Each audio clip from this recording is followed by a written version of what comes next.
The Sinai Desert, a desert filled with snakes and scorpions. For 39 years, not one Jew was bit. In this week's Parashat, something changes. We know that we had the clouds of glory that protected us completely. These clouds would burn alive any snake that would try to come into the Jewish camp. And not only that, the camp was completely protected. These same snakes that were burnt alive became a protective layer that would scare away any intruder. Now, when God took away those clouds, right away those snakes came back to life and attacked the Jewish people. God gives Moses the commandment to take a snake of copper, throw it in the air, it floats in the air, and anyone that looks into that floating snake right away becomes cured. Now, two questions arise over here. Question number one, why did God choose a snake to punish the Jewish nation?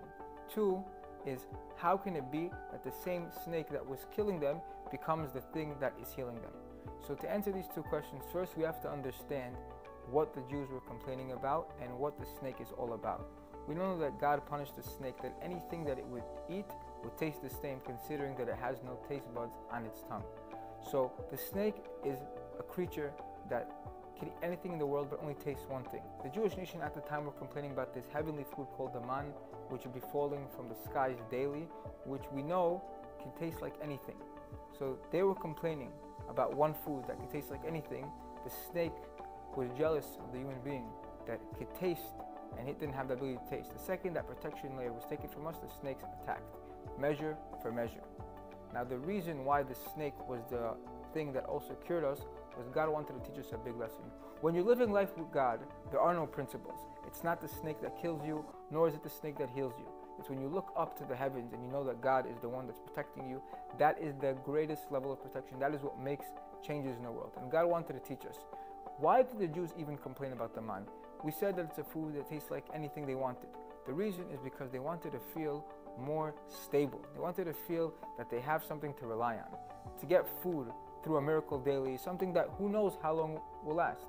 And therefore the Jewish people asked God, give us something that we could see. Give us the big bank account. Give us something that we could see and rely on, a pension or something along those lines.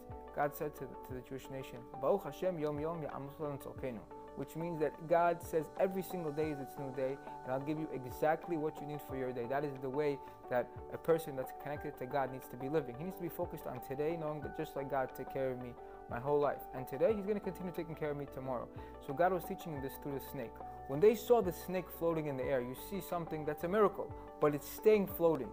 Teach us that even something that's floating in the air can become stable. In a sense, even if we feel that sometimes our lives are floating in the air, we don't know exactly what we're holding on to, but when we're floating with God, we have nothing to worry about.